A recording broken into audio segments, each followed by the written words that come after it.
श्री सद्गुरु महाराज की जय।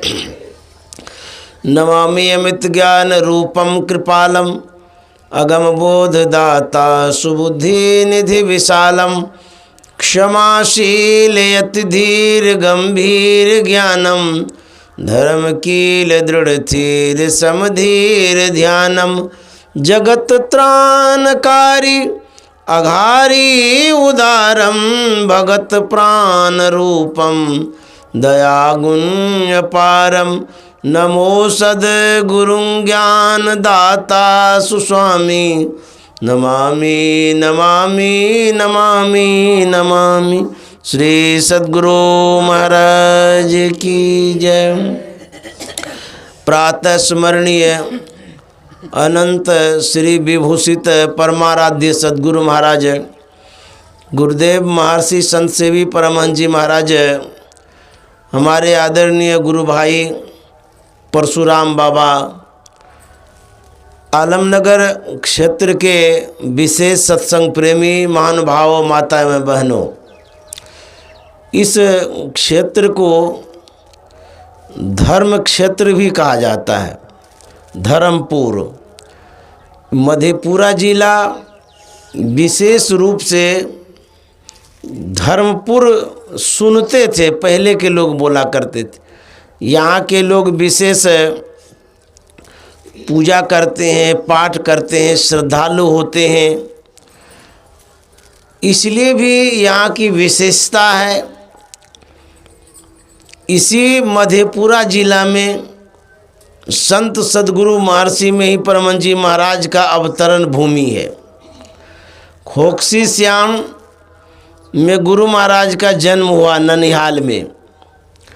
इसी मधेपुरा जिला गम्हरिया में महर्षि संत सेवी परमहंस जी महाराज का जन्म स्थल है। इसी मधेपुरा जिला में और भी बहुत महात्मा हुए हैं। ये परशुराम बाबा का भी जन्म मधेपुरा जिला है। सौभाग्य से मेरा भी मधेपुरा जिला जन्म है।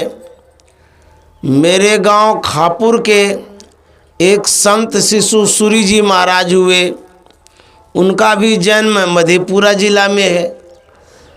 बहुत साधु महात्मा मधेपुरा जिला में हुए हैं, इसीलिए पुण्य भूमि है, धर्म भूमि है, प्रणम्य भूमि है। तो यहाँ के लोग बड़े श्रद्धालु हुआ करते हैं। यहाँ विशेष रूप से गुरु महाराज का प्रचार प्रसार भी है। हम लोग जो अभी सत्संग कर रहे हैं, यह महर्षि में ही शांति मठ कृष्ण कॉलोनी आलमनगर है, जिस मठ के मठाधीश परशुराम बाबा हैं, संचालक हैं, प्रचारक हैं और आप लोगों को सत्संग भजन सुनाया करते हैं। इतने तादाद में आप लोग आए हैं। इस ठंड में लोग ठिठुर रहे हैं, घर से बाहर नहीं आते हैं, डर के मारे कि ठंड न लग जाए।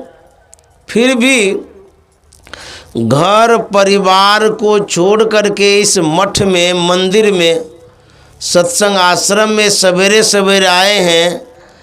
आप जैसे श्रद्धालुओं को भी प्रणाम है। इतनी हिम्मत आपके अंदर में है और इतनी गुरु भक्ति आपके अंदर में है। अभी माताएं लोग सब घर में घर के काम को संपादित करती होंगी, बाल बच्चे को संभालती होंगी, घर गृहस्थी के कामों में संलग्न होंगी। आप लोग जो सत्संगी हैं, सब कुछ छोड़ करके आप सत्संग करने आए हैं। यह आपकी विशेषता है, महत्ता है। आप लोगों ने जो हिम्मत दिखाया है और ठंडी को हराया है, बहुत बड़ी बात है। बहुत माताएं वृद्ध भी हैं, फिर भी उनके अंदर में ऐसी श्रद्धा है जो सत्संग करने आ गई। कबीर साहब का कहना है, जिनकी लगन गुरु सो नहीं, लगन गुरु सो नहीं, जिनकी लगन गुरु सो नहीं।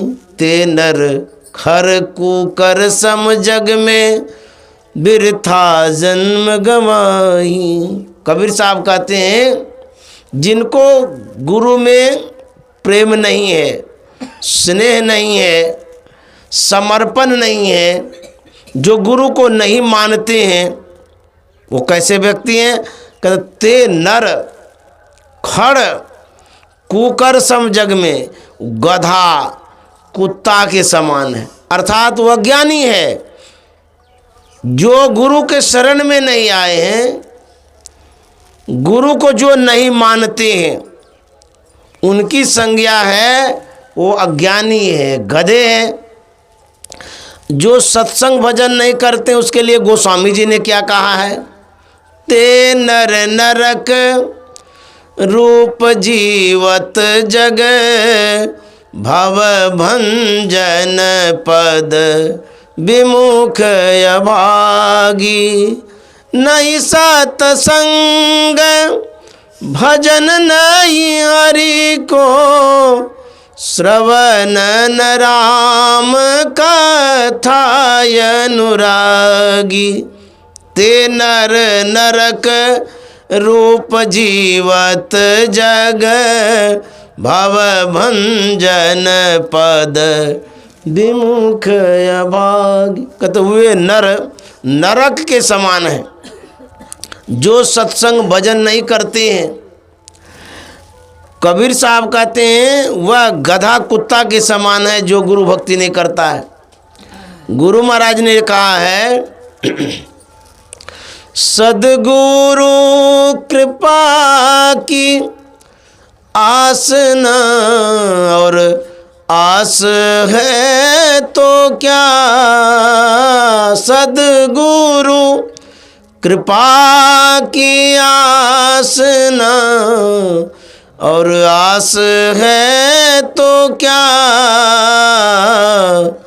करता जो नित अभ्यास ना, विश्वास है तो क्या,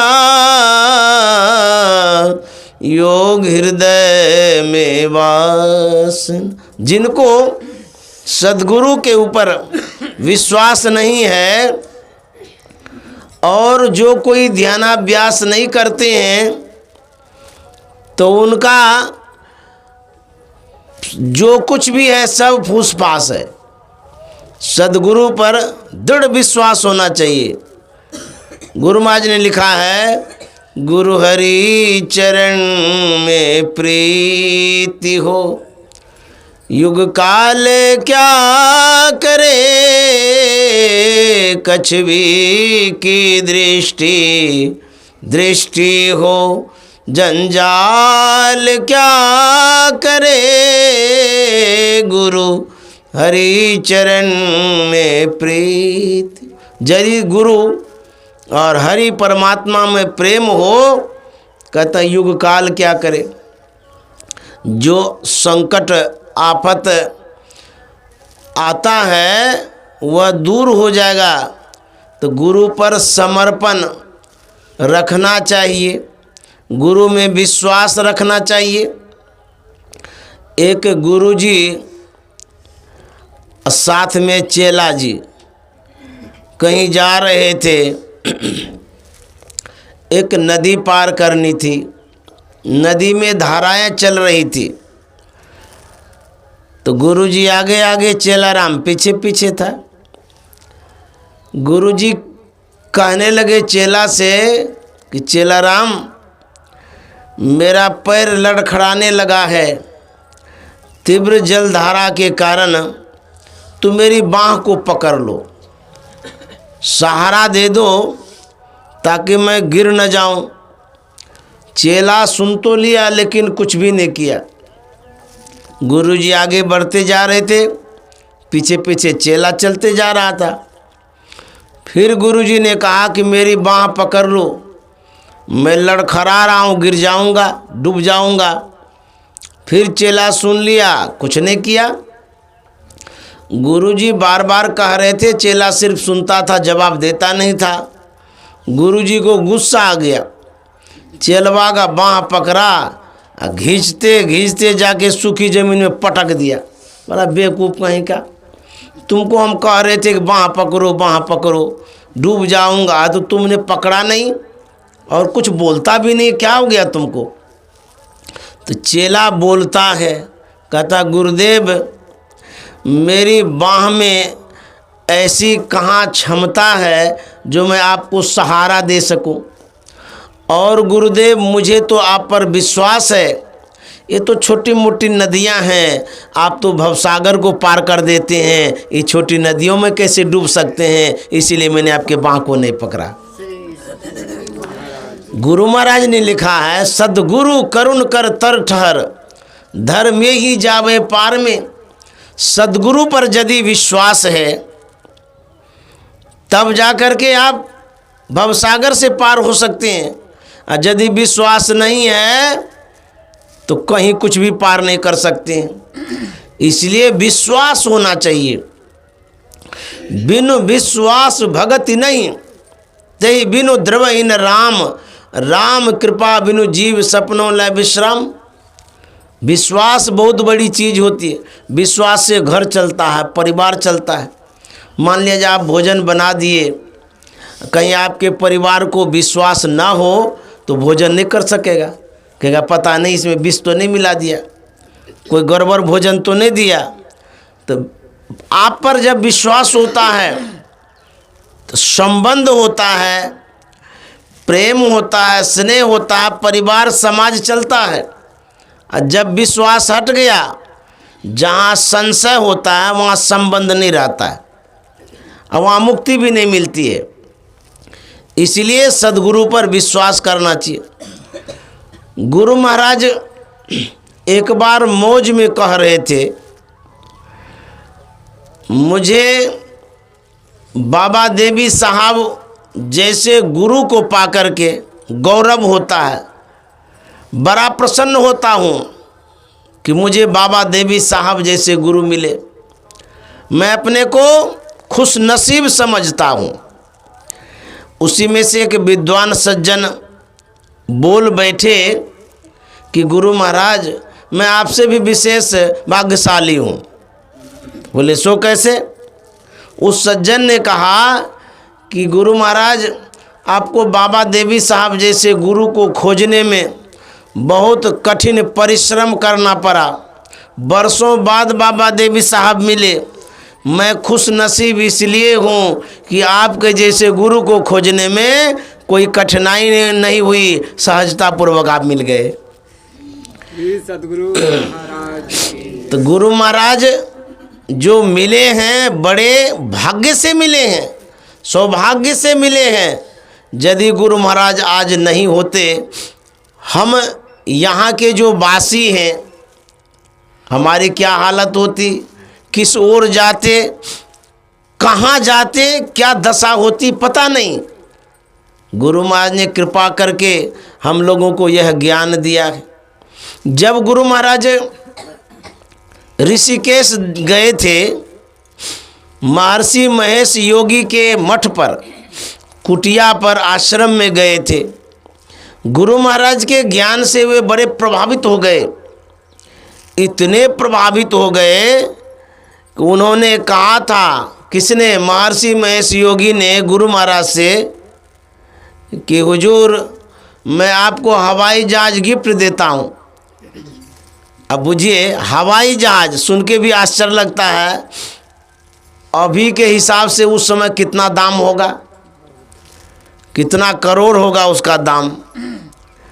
तो बोले कि मैं हवाई जहाज आपको भेंट करता हूँ, गिफ्ट देता हूँ। तो गुरु महाराज ने कहा कि हवाई जहाज क्या करेंगे हम? बोले कि आप विदेश में प्रचार करिएगा, क्योंकि वो विदेश जाते रहते थे महर्षि महेश योगी। गुरु महाराज ने कहा नहीं नहीं, हमें इस हवाई जहाज की आवश्यकता नहीं है, मेरे पास हवाई जहाज तो है ही है। बोले मैंने तो न सुना न देखा, आपके पास कौन सा हवाई जहाज है? तो गुरु महाराज ने कहा है मेरे पास बैलगाड़ी वाला हवाई जहाज है, उसी पर मैं चलता रहता हूँ, अब प्रचार प्रसार करता हूँ। जहाँ तक रही बात विदेश में प्रचार करने की, पहले तो मैं अपने देश के अंधेरा को मिटा लूँ, तब विदेश में प्रकाश करने जाऊँगा। यदि आजकल के महात्मा जैसे गुरु महाराज होते तो हवाई जहाज भी ले लेते, अब विदेश में घर बसा लेते। क्यों? वहाँ बहुत रुपया है, धन है, संपत्ति है, दान भी बहुत ढेर करता है। यदि गुरु महाराज पैसा कमाने के कारण साधु बनते तो ढेर सारा रुपया उनके पास होता, विदेश चले जाते, विलासिता में जीवन बिताते। लेकिन नहीं, उनके मन में था इन गरीबों को क्या होगा, जो दक्षिणा में पैसा भी नहीं दे पाते हैं, उनको ये ज्ञान कैसे मिलेगा यदि मैं चला जाऊंगा तो। जो ज्ञान संत मत का भी ले रहे हैं, यह ज्ञान आपको नहीं मिलेगा कहीं। आजकल के जो गुरु सब होते हैं, दीक्षा देने वाले होते हैं, चेला बनाने वाले जो होते हैं, वो दक्षिणा ढेर लेते हैं। आपको कहा देगा कि ये ले लीजिएगा, वो ले लीजिएगा, इतना पैसा चढ़ाइएगा पहले ही।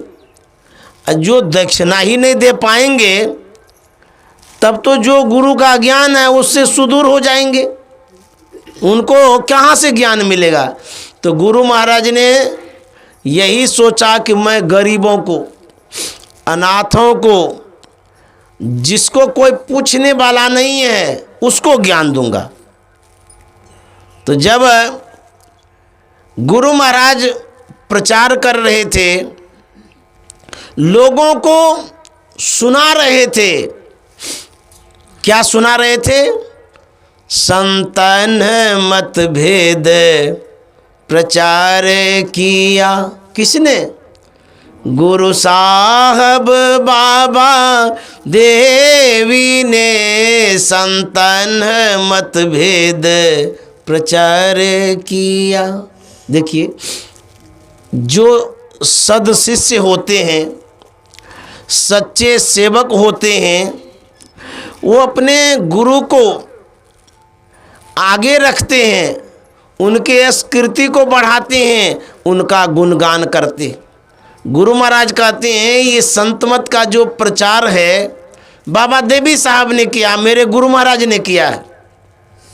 क्योंकि मेरी ऐसी स्थिति थी, कैसी थे? अंध बने फिरते बाहिर, अंतर पथ भेद न थे जाहिर। थे अंध बने फिरते बाहिर, अंतर पथ भेद न थे जाहिर। गुरु महाराज कहते हैं अज्ञान की अवस्था में भटक रहे थे, अर्थात अंतर की जो आँखें थी वो ढकी हुई थी। जो आँख है, जिस आँख से परमात्मा को देख सकते हैं, वह आँख आवरणित थी, ढकी हुई थी। मैं भटक रहा था, कहाँ से कहाँ जा रहा था, बाहर का भेद पता ही नहीं था, अंदर का भेद पता ही नहीं था, बाहर में भटक रहा था। तो गुरु महाराज कहते हैं हमारी जो ये स्थिति थी, सिर्फ हमारी ही नहीं, अन्य लोगों की भी यही स्थिति थी।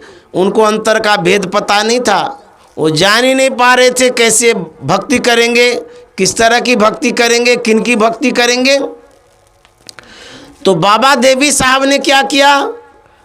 हम बोधि बुझाए सुझाए दिया, गुरु साहब बाबा देवी ने संतन मत भेद प्रचार किया।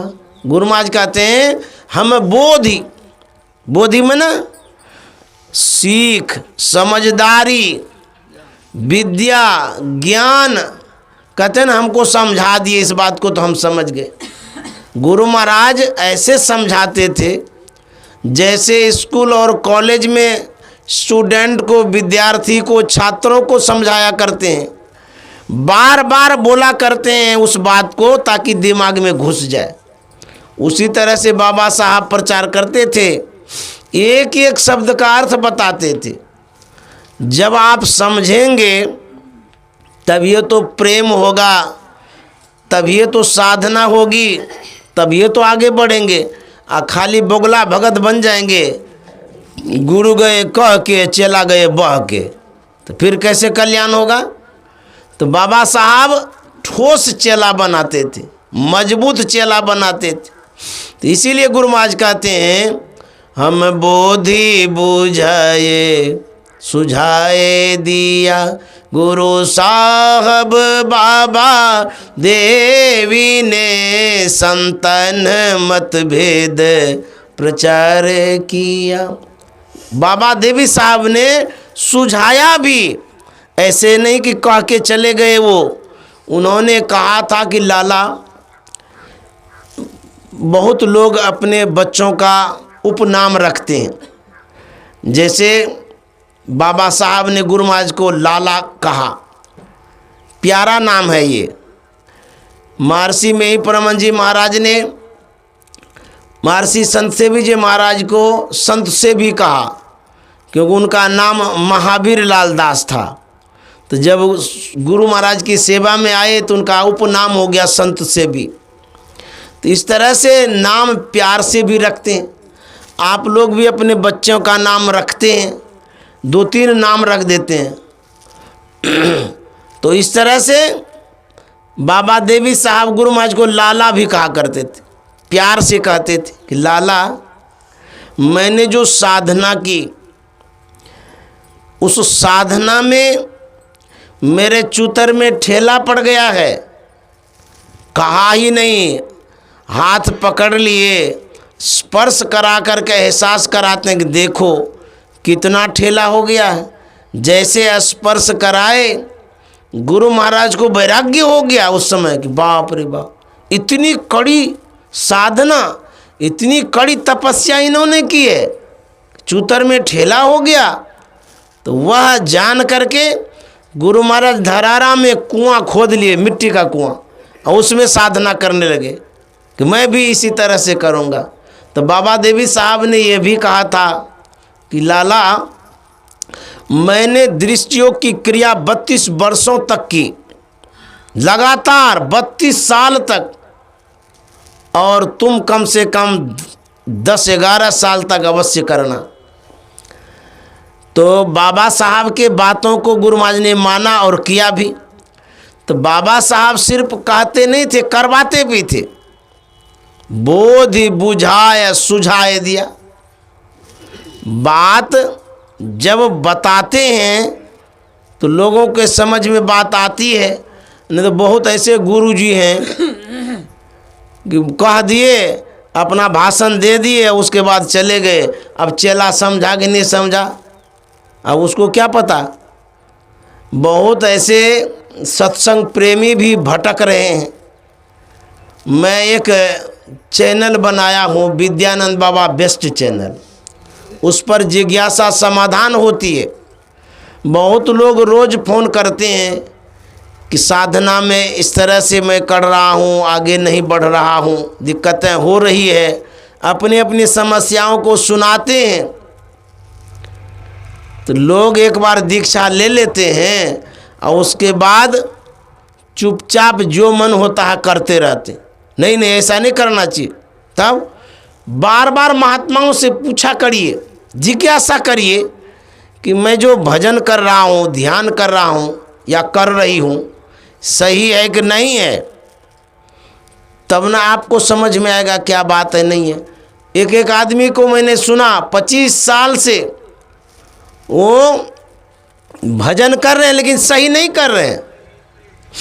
एक बूढ़ी थी, एक नगोछिया में आश्रम है, उस आश्रम में वो आई। वहाँ जो बाबा थे उसने उस बूढ़ी से पूछा कि आपने दीक्षा लिया है? बोले हाँ लिया है। कब लिया है? बोले 25 साल हो गया। बोला अच्छा दीक्षा में क्या क्या बतलाया है बताइए तो। बोले नहीं बाबा हमने बतलाएंगे। बाप रे बाप, गुरु महाराज ने कहा है कि किसी को मत बतलाना। सही में हम लोग भी जो दीक्षा लिए हैं शर्त कराया जाता है कि जो कुछ मैं बतला रहा हूँ किसी से न कहेंगे न कहेंगी, ये शर्त कराया जाता है। तो वो बूढ़ी कहती है कि नहीं नहीं हम नहीं बतला सकते, हमको बोला है नहीं बतलाने के लिए, किसी को नहीं। बोले करे आप दीक्षित हैं, मैं भी महात्मा हूँ, मैं भी दीक्षा देता हूँ, बतलाने में क्या है, क्या क्या आप करते हैं वो बतला तो सकते हैं। संत मत की जो साधना पद्धति उसको तो बतला सकते हैं। बोले कि देखिए गुरु महाराज ने हमको मानस जप, मानस ध्यान, दृष्टि योग ये सब बतलाया, यही मैं करती हूँ। बोला अच्छा है तो बहुत अच्छा है। अच्छा ये बतलाइए कि आप मानस जप में जप क्या करती हैं। बोले कहने का मानस जप, मानस ध्यान। बाबा कहते हैं कि आप जप क्या करते हैं, जो मानस जप मानस ध्यान बतलाया गया, जप क्या करते हैं। बोले बाबा कहे ना मैं यही जपती हूँ, मानस जप मानस ध्यान, मानस जप मानस ध्यान, मानस जप मानस ध्यान। बोले अरे यही जप है। बोले यही तो बतलाया गया है मानस जप मानस ध्यान। अब बुझिए 25 साल से वो कर रही हैं और वो जप क्या करे, मानस जप मानस ध्यान। कोई क्या जपते हैं श्री सद्गुरु महाराज की जय, कोई जपते हैं जय गुरु महाराज, यही जप है, यही मंत्र है। बहुत आदमी भूल जाते हैं मंत्र को, जब मंत्र ही भूल जाएंगे तो सिद्धि कहाँ से मिलेगी। इसीलिए बार बार समझना चाहिए, सीखना चाहिए। और कोई आदमी पूछना भी नहीं चाहते। कोई महात्मा आपके नज़दीक में आता है तो जरूर जिज्ञासा रखिए, साधना संबंधी बात। जो बात आपको कोई नहीं बताता है वो पूछ लीजिए। बहुत आदमी को देखते हैं जब बाबा आते हैं ना सामने में अपना दुखड़ा सुनाएंगे, बाबा हमारे घर में ये समस्या है, हमको ये दिक्कत है, माथा में दर्द है, तो बाल बच्चा नहीं होता है। अब ले ये नहीं पूछेगा कि ध्यान कैसे करेंगे, सत्संग कैसे करेंगे, हम ये भजन भेद लिए हैं ऐसे ऐसे करते हैं, वो नहीं पूछेगा। संसार की वस्तुओं को पाने के लिए पूछेगा। अरे महात्मा लोग कभी कभी मिलते हैं, उनसे साधना की बात पूछ लीजिए, ध्यान की बात पूछ लीजिए। गोस्वामी तुलसीदास जी महाराज ने लिखा है, बंदों प्रथम महीसुर चरना, मोह जनित संशय सब हरना। मैं वंदन करता हूँ, प्रणाम करता हूँ, किनको, महीसुर को। महिमन पृथ्वी है, सुर बना देवता। महिषासुर नहीं कह रहे, महीसुर कह रहे। पृथ्वी पर के देवता को मैं वंदन करता हूँ, प्रणाम करता हूँ। लेकिन पृथ्वी पर के देवता कौन है, उसमें लिखा हुआ है पृथ्वी पर के देवता ब्राह्मण हैं। कौन ब्राह्मण, कैसा ब्राह्मण, उसमें लिखा हुआ है मोह जनित संशय सब हरना, जो अज्ञानता का हरण करता हो, मोह को दूर करता हो। ऐसे जो ब्राह्मण हैं वो पृथ्वी पर के देवता हैं। ऐसे ब्राह्मण ही गुरु होते हैं। ऐसे गुरु को, ऐसे देवता को मैं प्रणाम करता हूँ। मोह जनित संशय सब हरना। यदि गुरु की पहचान आप नहीं कर पाते हैं, क्योंकि बहुत गुरु होते हैं, आप आँख से देखते हैं वेशधारी बहुत गुरु हैं। रावण भी तो महात्मा बन गया था, महात्मा वेश में था। कालनेमी भी वैसे ही बन गया था। अभी भी वर्तमान में बहुत ऐसे गुरु हैं जो गुरु का वेश धारण कर लिए हैं, ज्ञान है ये नहीं है। गुरु महाराज ने कहा है कि कोई बात नहीं है, मैं कुछ नमूना बतलाता हूँ, पहचान करने की तरीका बतलाता हूँ। यदि उससे तालमेल होता है गुरु का, जो गुरु आपका है या जो गुरु करना चाहते हैं, तब गुरु सही है। तो क्या प्रमाण बतलाते गुरु महाराज, गुरु महाराज कहते हैं ऐसे गुरु हों तो मानिए कैसे, मुक्ति मार्ग जानते, साधन करते नित्य। यदि वो मुक्ति का रास्ता जानता है और अभ्यास भी करता है, ध्यानाभ्यास करता है, मेडिटेशन करता है, साधन करते नित्य, सत्यचित जग में रहते। वो रहते कैसे हैं? सच्चाई पूर्वक, ईमानदारी पूर्वक, सही तरीके से रहते हैं। संसार में रहते तो हैं लेकिन उनकी रहनी गहनी अच्छी होती है, संत जैसी होती है, महापुरुषों जैसी होती है। दिन दिन अधिक विराग प्रेम सत्संग सो करते, उनके अंदर में दिन प्रतिदिन वैराग्य होता रहता है। वो संसार से विरक्त होते हैं, अनासक्त रहते हैं। ऐसे गुरु होते हैं। प्रेम सत्संग सो करते, सत्संग के प्रति कितना लगाव, कितना झुकाव।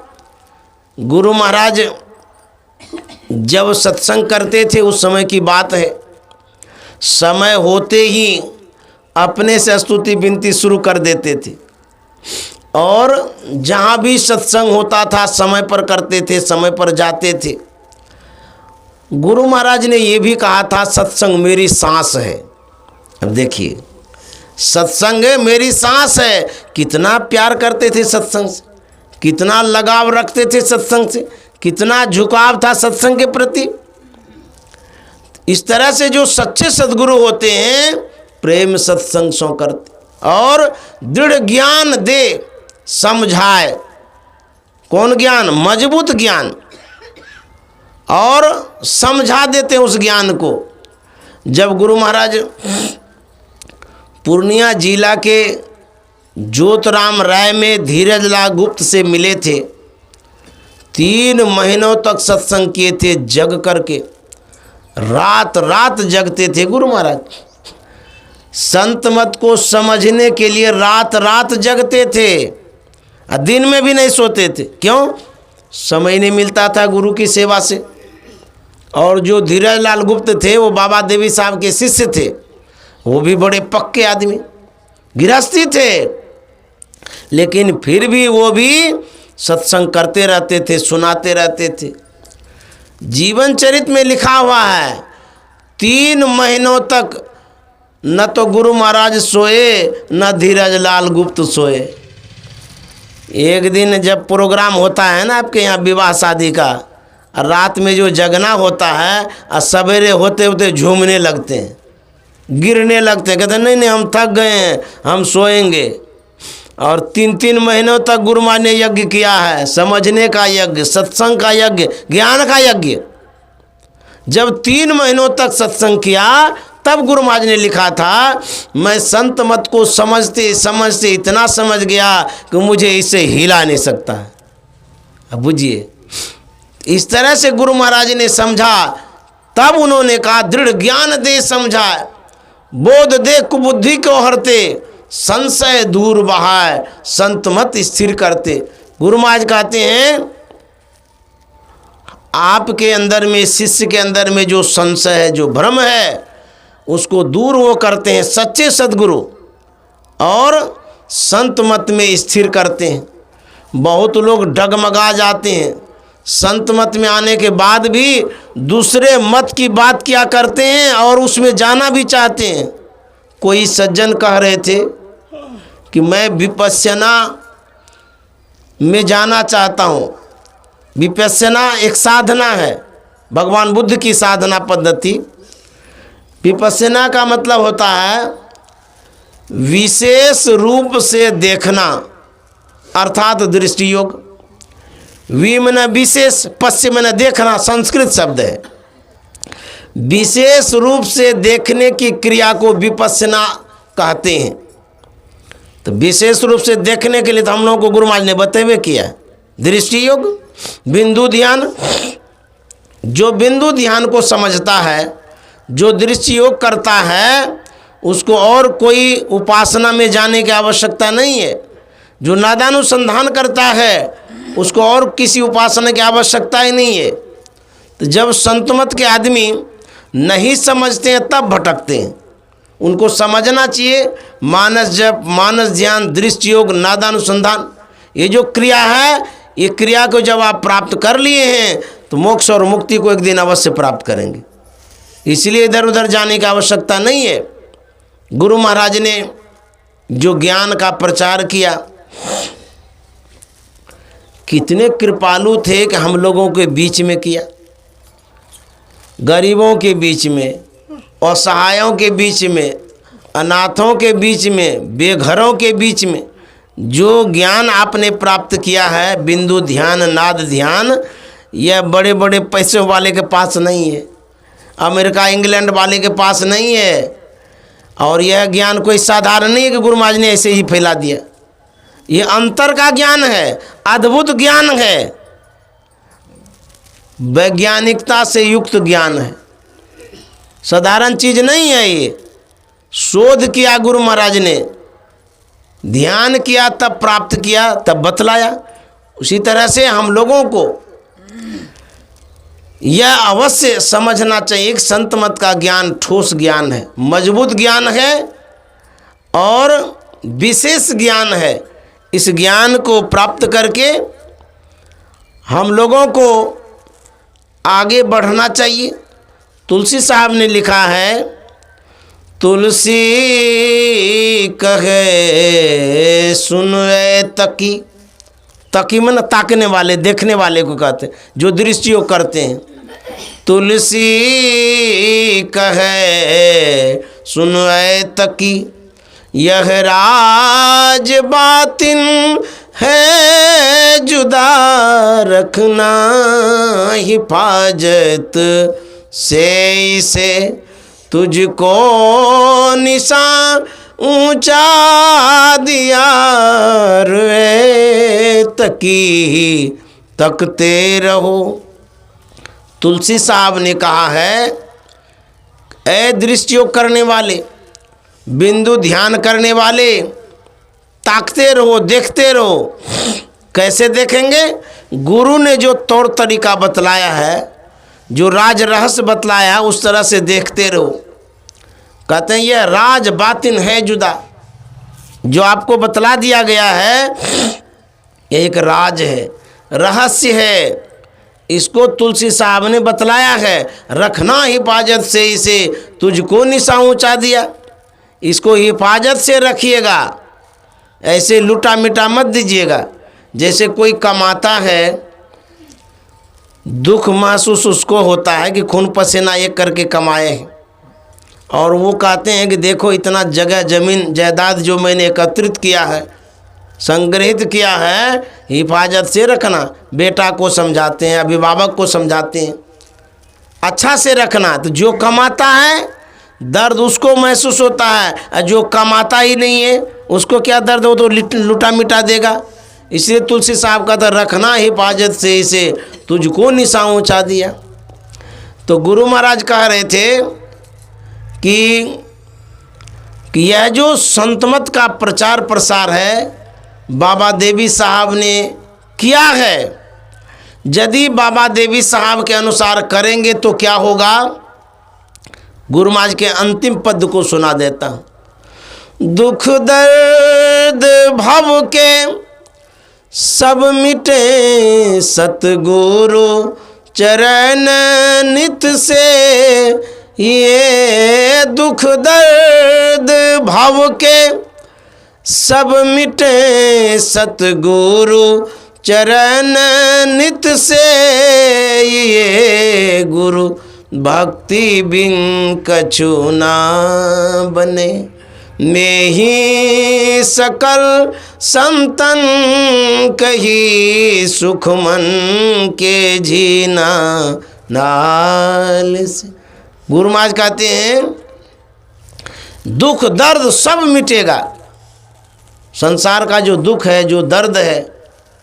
इसलिए हम लोगों को चाहिए कि गुरु महाराज के कहने अनुसार करें, गुरु पर समर्पण भाव से करें, गुरु महाराज जी जो बतलाया उसके अनुसार चलते रहें, और जो दैनिक कार्य है उसको भी संपादित करते रहें। घर गृहस्थी के काम को करते हुए कर सकते हैं। बहुत लोग विरक्त में जीवन बिता करके करते हैं, तो दोनों तरह से साधना कर सकते हैं। इस तरह से लोक और परलोक बनेगा। हम लोग ये जो महर्षि में ही शांति मठ है, कृष्ण कॉलोनी आलमनगर का, बहुत अच्छा मठ है। भले ही इसमें टीना चदरा लगा हुआ हो, लेकिन ज्ञान बड़ा अद्भुत यहाँ से मिलता है। हमारे जो गुरु भाई परशुराम बाबा हैं, ये यहाँ रहते हैं। गुरु महाराज की अद्भुत भक्ति इनके अंदर में है, समर्पण है। आपके कल्याण के लिए ये ठंड में रहते हैं, झोपड़ी बना के रहते हैं। क्यों? आप लोगों को ये ज्ञान सुनाते हैं गुरु महाराज का। इसीलिए ये आपके समाज के एक अंग हैं, परिवार का एक सदस्य समझिए। हम लोग घर छोड़े, परिवार छोड़े, समाज छोड़े, किस लिए छोड़े? आपके लिए छोड़े हैं। आपके पास ज्ञान देते हैं, सुनाते हैं, समझाते हैं, सिखाते हैं। क्योंकि जो मैंने गुरु महाराज से सीखा है वो आपको सुना रहे हैं। तो यह आपके ही परिवार का एक सदस्य है। आप स्कूल जाते हैं, कितना फीस लगता है? बच्चे को पढ़ाते होंगे, पता लगता होगा। ये जो ज्ञान देते हैं मुफ्त में देते हैं, फ्री में देते हैं, आपसे कुछ नहीं लेते हैं। तो आपका भी तो ख्याल होना चाहिए कि बाबा का देख रेख करें, बाबा का क्या सुख दुख है पूछें। क्यों? इनके पास कौन सा परिवार है? आप ही तो परिवार है। आप ही माई हैं, भाई हैं, परिवार है, सब कुछ है। हम लोग तो सब कुछ छोड़ करके आप लोगों के बीच में आ गए। मेरी बहन कहाँ है उसका तो हम एक बार ख्याल भी नहीं करते हैं, लेकिन आप लोग जितनी बहनें हैं उनके पास आते हैं। आप लोग स्नेह देते भी हैं, सम्मान करते भी हैं। आप लोगों को सोचना चाहिए कि कितना त्याग है। लोग घर में सुख शांति से रहते हैं, अच्छे से रहते हैं, लेकिन देखिए झोपड़ी में रहते हैं, साधना करते हैं, भजन करते हैं। इनको आगे नाथ ना पीछे पगा है। इनको कौन है? आप ही लोग तो सब परिवार हैं। तो बहुत अच्छा करते हैं, बड़ा गौरव का काम करते हैं कि यहाँ पर रह कर के यहाँ के लोगों को संत मत का ज्ञान देते हैं। गुरु महाराज की बड़ी कृपा भी है, समर्पण भी है इनका, और विद्वान भी हैं। इनसे सत्संग कराया करिए, बुलाया करिए घर पर। कोई पैसा तो मांगते नहीं है, जो श्रद्धा से देते वही तो लेते हैं।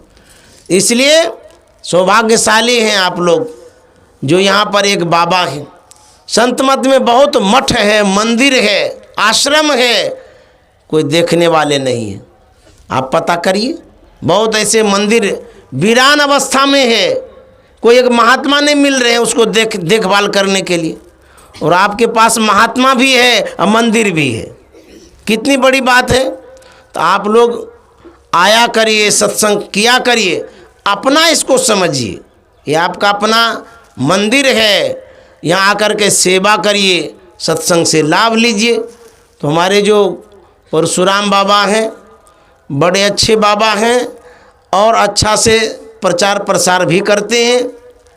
इनकी निगरानी आप करेंगे, आपकी निगरानी ये करेंगे, अर्थात ये ज्ञान देंगे आपको, संत मत का ज्ञान देंगे। तो यह जो मंदिर है जो टीना और चदरा का, बांस का है, गुरु महाराज की कृपा हो, यहाँ पर पक्का मकान बने, पक्का मंदिर हो, आप लोगों को भी सत्संग करने में सुविधा होगी।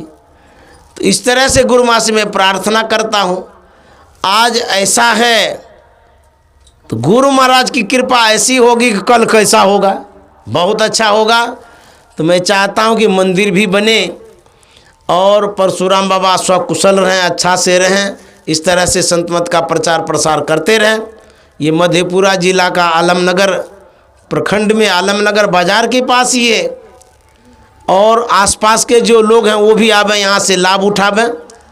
मंदिर बहुत है, बहुत मंदिर में बहुत सेवक नहीं है, लेकिन यहाँ सेवक तो है। यहाँ से आपको विशेष लाभ मिलेगा, इसलिए आप लोग बराबर आया करिए। श्री सद्गुरु महाराज की जय। आप लोगों को बहुत बहुत धन्यवाद। और आप लोग जानते ही होंगे महर्षि संत सेवी जी महाराज का जन्मदिन 20 दिसंबर को होता है। पिछले बार कोरोना के कारण व्यवधान उत्पन्न हो गया, हम लोग मना नहीं पाए, लेकिन इस बार धूमधाम से मनाएंगे। और जो कोई जा सकते हैं वो जाएंगे और गुरु की जयंती को मनाएंगे, महर्षि संत सेवी जी महाराज की जयंती को मनाएंगे। जो कोई यहाँ मनाना चाहते हैं, हमारे गुरु भाई जो हैं परशुराम बाबा, ये भी मनाएंगे। और ये भी उस दिन जो भी कार्यक्रम होगा अच्छा से करेंगे। आप लोग इनको सहयोग मदद करिएगा। श्री सद्गुरु महाराज की जय।